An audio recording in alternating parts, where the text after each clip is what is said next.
Sir ఇప్పుడు కాసేపటి క్రితమే కవితను సస్పెండ్ చేసినట్టుగా ఒక వార్త వచ్చింది. కేసీఆర్ కూడా ఆమె పైన చర్యలు తీసుకున్నట్టుగా కూడా ఆ వార్త వచ్చింది. సో కవిత నిన్న మొన్న చేసినటువంటి కొన్ని కామెంట్లు కావచ్చు. సో ఏంటిది సార్ బీఆర్ఎస్ పార్టీ పని అయిపోయింది తెలంగాణలో.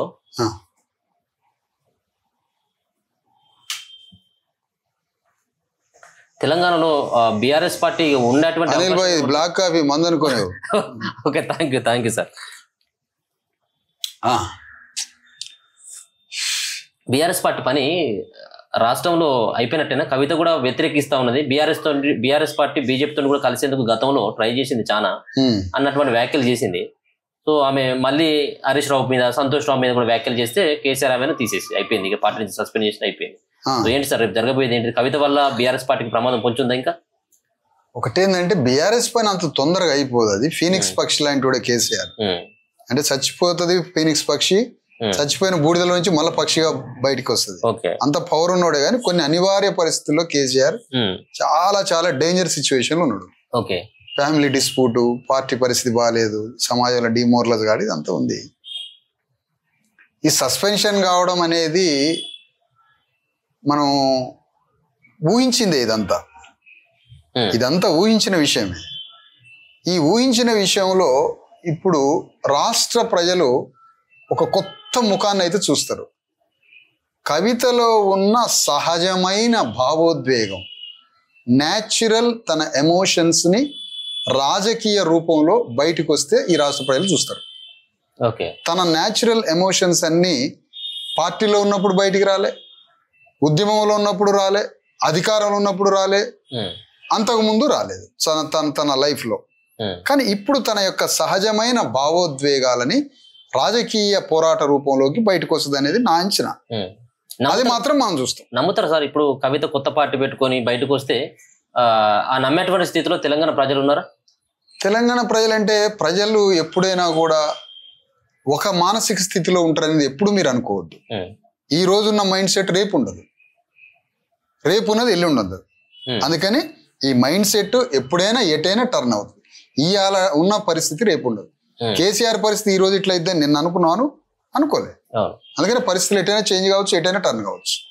సో ఇంత జరుగుతున్నప్పుడు కూడా ఒక hot discussion, Kaleshwaram project discussion కావచ్చు, పార్టీ ఆగపోతున్నటువంటి పరిస్థితి కావచ్చు, ఆ కూతురు చేస్తున్నటువంటి వ్యాఖ్యలు కావచ్చు, ఎప్పుడు కూడా ఇప్పటి వరకు దాదాపుగా చాలా నెలల కానించి కేసీఆర్ బయట అవపడట్లేదు. అవును. సో ఏంటి మానసికంగా ఏమైనా కుంగిపోతాడు అనుకోవచ్చు. అంటే అతను కత్తి తీసినప్పుడే బయటికి వెళ్తాడు.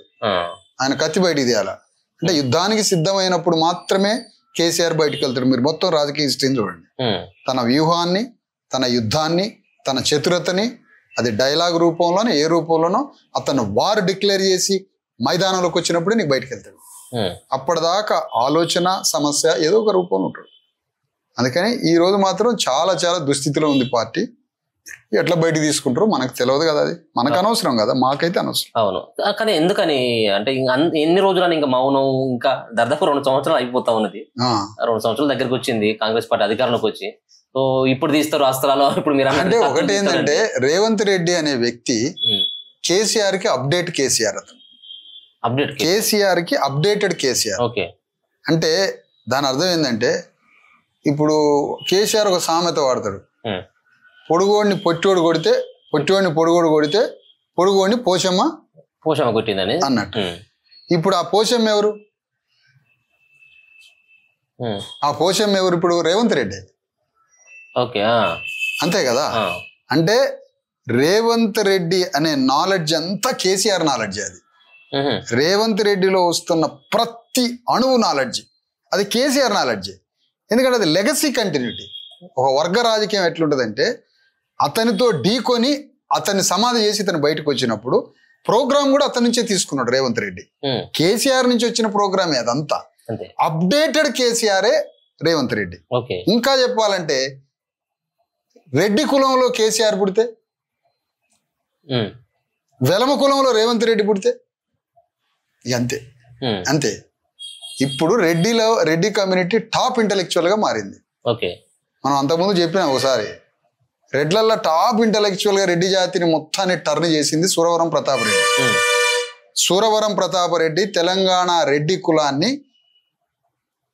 సాంస్కృతిక పునర్జీవింపజేసి వాళ్లలో ఫ్యూడల్ స్వభావంతో మగ్గి భూస్వాములుగా ఉన్నటువంటి రెడ్లని విద్యావంతులుగా మార్చి రెడ్లలో ఒక రాజకీయ విద్యపై సాంస్కృతిక పునర్జీవం కల్పించి రెడ్లని ఆర్గనైజ్ చేసి అధికారంలోకి అత్యంత విద్యా వ్యవస్థలోకి తీసుకొచ్చి రెడ్డి హాస్టల్స్ ద్వారా పెద్ద పోరాటం చేసిండు సూరవరం ప్రతాప్ రెడ్డి.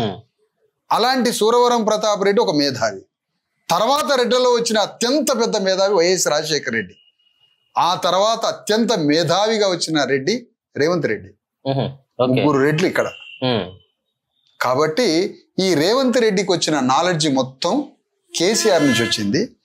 రాజశేఖర రెడ్డికి వచ్చిన మొత్తం నాలెడ్జి చంద్రబాబు నాయుడు నుంచి వచ్చింది. సూరవరం ప్రతాప్ రెడ్డికి ఎక్కడి నుంచి వచ్చిన నాలెడ్జి? ఆంధ్ర కమ్మాస్ మొత్తం తమ కమ్మ కులాన్ని పునర్జీవింపజేసుకోవడానికి కుల సంఘం పెట్టి కమ్మ కులం ఎట్లా డెవలప్ కావాలనే సూత్రాలన్నీ ఎవరు తీసుకున్నారు? ఆంధ్ర మహాసభ ద్వారా సూరవరం ప్రతాప్ రెడ్డి తీసుకున్నాడు. ఇక్కడ తన కులాన్ని, తన భూస్వామ్య కులాన్ని ఆర్గనైజ్ చేసుకున్నాడు. అందుకని సూరవరం ప్రతాప్ రెడ్డి పోరాటం ఎవరి మీద? తమ కులంలో ఉన్న భూస్వామ్య వ్యవస్థని, భూస్వామ్య గుణాన్ని వదిలించుకొని మనందరం రాజ్యానికి వచ్చి బాగా చదువుకుందామని తన కులాన్ని సంస్కరించుకున్నాడు సూరవరం ప్రతాప్ రెడ్డి. ఇట్లా ఇది చూసుకోవాలి.